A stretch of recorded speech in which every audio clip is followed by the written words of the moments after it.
President Trump was overseas early Wednesday, but impeachment back home was front and center in his comments at the World Economic Forum in Davos, Switzerland. Oh, no, I have great confidence in the Senate. These are great people. It's a whole hoax. It's called the impeachment hoax. And we've had it from the beginning, from the day I got elected, this was going on. And you look at Congressman Al Green, he said the only way we can win is to impeach him.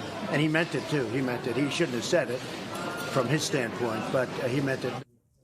Mr. Trump's 2020 campaign says the proceedings are helping its efforts. Earlier this month, his re-election arm announced a $46 million fundraising haul during the last quarter of 2019, crediting that windfall to impeachment. To see how the other side of the aisle is responding, let's bring in Democratic strategist Sabrina Singh. She was the press secretary for Senator Cory Booker's presidential campaign. Welcome, Sabrina. Great to see you again. So we know the Trump campaign is saying impeachment is helping. They're using it in messaging and fundraising. So how can Democrats use the issue to their advantage? Well, thank you so much for having me on today. It's always nice to chat with you.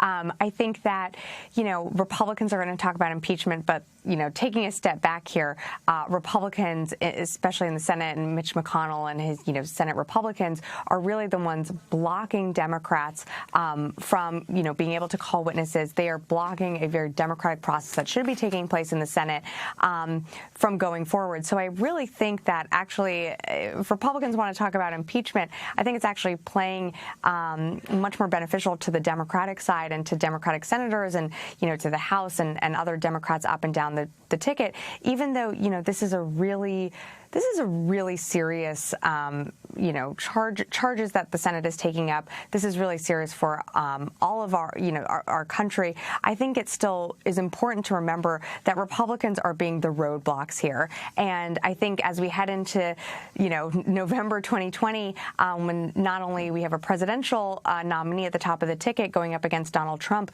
but Democrats up and down the ticket, voters are going to be concerned about what Republicans did to hold Donald Trump accountable. And I think what we're seeing right now is that, they voted against every single amendment that Senator Schumer has introduced that, would make this a more transparent and inclusive process. I think that's really going to play out at the ballot box this November.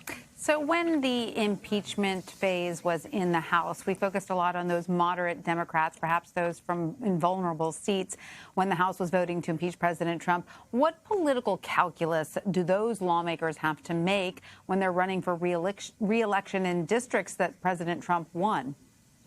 I think this is such a sobering moment for our country that, of course, political calculation is there. But what these members are doing and what they have done before, they sent over the articles of impeachment to the Senate is holding this president accountable. This is the third time that our country has really gone through an impeachment trial. And so, you have to be able to explain that to voters. You have to be able to explain why you voted the way you voted. But I think at the end of the day, voters want to see a check on this president. They want to see justice and balance brought back to this country. And so, I do think that this is an easy argument to make to voters of saying, look, I didn't vote to just, impeach the president. I voted to hold him accountable. Mm-hmm. And I think that's what voters want to hear when we head into November 2020. Right. And so, Sabrina, let's talk about 2020 and those presidential candidates that are serving as jurors in the president's impeachment trial. There are 4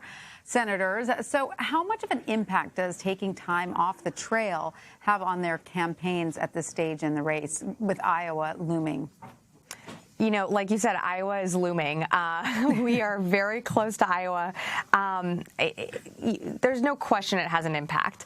If you're running for president right now, you want to be out in the field talking to voters in Iowa, New Hampshire, all the early states. And I think that, for the 4 senators that are still in this race, they have to uphold their constitutional duty. This is still a huge responsibility for them to be in the Senate. But I think, as as the country is so focused on impeachment, it does give these senators the opportunity to still talk about what they're doing and how they will be a different president from Donald Trump. And I mean, there's no question that I think senators who are in the Senate chamber right now, they are finding ways to reach out to voters. I know from a friend who is on the Amy Klobuchar campaign, she is doing a town hall with voters in Iowa, a remote teletown hall. So there are ways to continue to reach voters even if you're not in the state.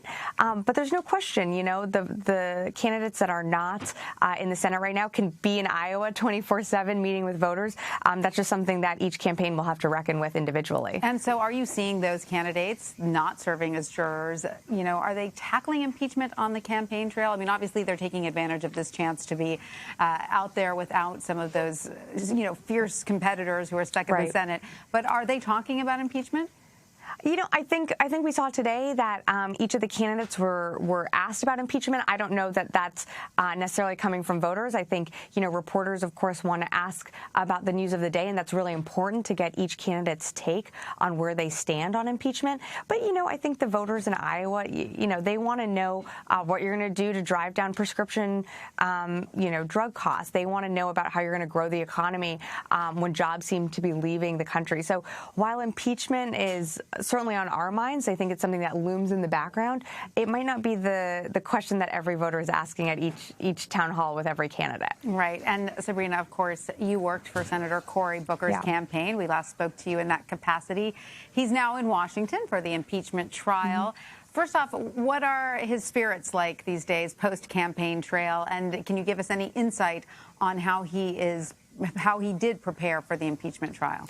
Yeah. Cory is such a positive person that when he made the decision to exit the race and suspend his campaign, he just knew it wasn't his time. And he was not, he said this from the beginning, he was not going to be a candidate that stayed in this race to pull resources away from other candidates. And I find that really admirable. And so, with the impeachment trial happening this week, it was going to pull him off the campaign trail. While that was definitely, I think, one calculation, we just didn't have the resources to compete with some of the other candidates out there that have been on air for, a month or 2 months and really bombarding the airwaves. And so, Cory takes his constitutional duty very seriously.